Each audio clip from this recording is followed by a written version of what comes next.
That's right. It's time for part 2 of Old Head's Top 20 Bands of All Time. This is going to be number 15 down to number 11. If you didn't watch part 1, go do that.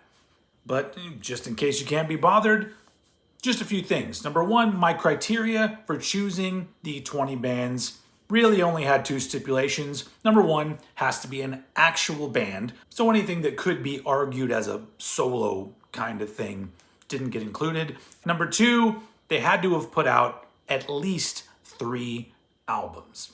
That way there's enough content for me to truly decide, is this band one of my favorites of all time? But let's quit screwing around and get to this episode's 5 bands. But first, a little disclaimer. Band inclusion and placement subject to change without notice. The views and opinions of present Old Head do not necessarily reflect those of future Old Head. Consult your physician to see if ranking bands is right for you. Prices and participation may vary. Under 18, get your parents' permission. All right, everybody ready? Let's do this. Failure. So there are a few bands on my list that hold a special place in my heart because of the influence they have had over me as a musician and a songwriter. And Failure is absolutely one of those bands. So Failure first came onto my radar back in 1994 when they came through my hometown of Austin, Texas, opening for Tool. And because they were supposed to be coming through with them, I went and bought this album right here, which is called Magnified, and completely blew me away, and eventually eclipsed that first Tool album as one that I was listening to all the fucking time. In fact, by the time the show came around, I was more excited about seeing Failure than about seeing Tool. And it's mostly because they were bringing something to the table that 15-year-old me had never really heard before. So there's a big rock quality to a lot of their stuff, but the thing that really stuck out to me was the odd usage of melody. And when I mean that, I mean melodies going in directions that you don't really expect, vocal-wise or songwriting-wise, but also guitar melodies played in a way where there's discordant notes played, and it ends up being something very strange that actually ends up sounding very beautiful. And Failure was the first band that I ever heard that really did things like that. And so very quickly they were a band that I was all about. And these first 2 albums were a big deal to me. And then when they released Fantastic Planet, which some people would consider their masterpiece, it pretty much solidified them as one of my favorite bands. And then they broke up for a while, got back together, and put out this fucking album here, The Heart is a Monster, which is to me, probably in the top 10 of comeback albums ever. And they've just continued to put out amazing shit and mature as they go. But they still have that Failure sound, which some people call space rock. I just say it's like heavy alternative rock with a little bit of odd, quirky, spacey qualities, I guess. But they're a band that has never let me down, and I've never gotten tired of their particular brand of rock music. And so they end up here as my number 15 band of all time. Fugazi. So this is another one that holds a special place in my heart for its influence on me as a musician. Honestly, most of the bands that I've been in my adult life have been me chasing a band the caliber of Fugazi. Not always trying to make the kind of music that Fugazi made, but the kind of band they were on stage and the interplay with each other. They're one of the greatest bands when it comes to that kind of thing. And honestly, musically, I would say that there were a couple bands I was in where I was writing songs where I was directly ripping off some stuff from Fugazi. But they are a special band because there are bands even way higher up on my list that are some of my favorites of all time, but I never really strove or strived to make that kind of music. Whereas Fugazi were a band that I looked at them and said, I'd like to do that. And their entire discography to me is something that could just be taught in a college classroom as how to be a fucking amazing band for your entire run. And I didn't really get into them until In on the Kill Taker came out, but it's remained one of my favorite albums of all time ever since. And they are a band that I constantly go to when I need to feel inspired and energized and that to feel that fire that I felt back when I was actually playing in bands. So I should probably get back to listening to them so I can finish working on these damn songs I've been sitting on for a year. Anyway, my number 14 band of all time, Fugazi. Living Colour.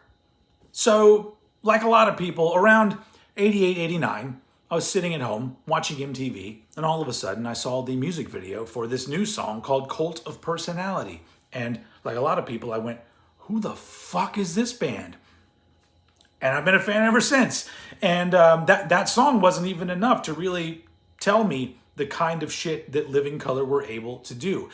And I think that's a big problem with a lot of people in Living Colour, is that they know that song, which is an amazing, iconic song. But that is just one part of what this band is able to do. This band can fucking do anything. And even just on their first album alone, if you just want to go through the whole album, you will run the gamut. Songs that have proggy elements, songs that have funk elements, songs that have R&B elements, songs that they're heavy, songs that have amazing riffs, songs that have really catchy choruses, songs that are just absolute bangers, but that would be all of them.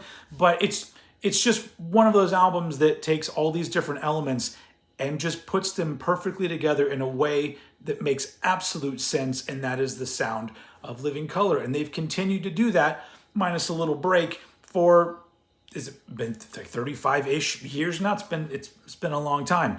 But they're just a band that have always been so unique. There have been other bands that have done similar music, but none of them have been able to match the quality of Living Colour. On top of that, Corey Glover is one of my favorite singers of all time. Vernon Reid, one of my favorite guitar players of all time. They've always had one of the best rhythm sections in rock music, and so they have to be on my fucking list, and they happen to land at number 13. Aerosmith. Now, this band is pretty much the reason why I decided that it would be interesting to revisit my top bands of all time, because a year and a half ago or so, I would have told you this band was in my top 5. But I really started to think about things. Doing a lot of these videos is what's kind of sparked a more critical outlook on the music that I love and the music I enjoy and the music that's important to me. And while this band ended up moving from the top 5 to number 12, they're no less of an awesome band. It's just the way things shook out for this particular top 20. See my disclaimer at the beginning of the video. These guys are also a really good example of a band that I loved a lot when I was younger and went through a period where I was just kind of over them. But then I got a little older, and all of a sudden I just remember one day thinking, why do I give them such a hard time? They make kick-ass rock and roll music. What am I expecting them to do? Am I expecting them to be fucking Radiohead? No, I'm expecting them to be Aerosmith. And once that clicked, I became a big fan of like everything. I was always a fan of the older stuff and some of the 80s stuff, but finally the newer albums clicked. And if you look, I tried to represent kind of both Aerosmith eras behind me with the albums that I enjoy the most. And yeah, once everything clicked, I'm like, man, they have been fucking kicking so much ass for 50 years or so. Has it been over 50 years? Do the math, folks. And all of the guys, still amazing musicians, and Steven Tyler still has an amazing voice as a 70-plus-year-old man. So, you know, I would go as so far as to say they are the greatest American rock and roll band ever. And it's, you know, you might say, well, why are they only at number 12? Good question. But it just feels right here. I guess that's a really good example of how fluid favorite bands and albums are for me. Because there are some that are always going to be at the top, but then there are other ones that just move around in my life depending on what's going on with me and my taste at the time. And that's a beautiful thing. But right now in my life, Aerosmith ends up at number 12. King's X. So this is another band that I discovered pretty early on in life. In fact, I think I was around 12. It was 1990-ish when I saw the music video for the song It's Love off of the Faith, Hope, Love album. And I got the album and it quickly became one of my favorites. Has been one of my favorites ever since. And just like Living Colour, King's X is another one of those bands that nobody does what they do as well as they do it. In fact, I can't really think of a band that sounds like King's X. Maybe you can make the Galactic Cowboys comparison, but they were in the same city at some point, so maybe there was some influence there. But other than that, I can't think of anybody. And nobody would be able to do it like this. The combination of these three musicians, Doug Pinnick, Ty Tabor, Jerry Gaskill, those three guys, they're three separate instruments, three separate voices coming together. In fact, their last album was called Three Sides of One. And they've been going for this fucking long, and their album ends up in my top 10 of the year. So clearly they're doing something right. But just their blend of the heaviness that arguably influenced grunge bands, all the way to the Beatlesque qualities, to the proggy qualities, to the just absolutely amazing songwriting, and it's all over their entire catalog. Once again, I had to choose 8, but I guess these are my 8 favorites. It's hard to pick.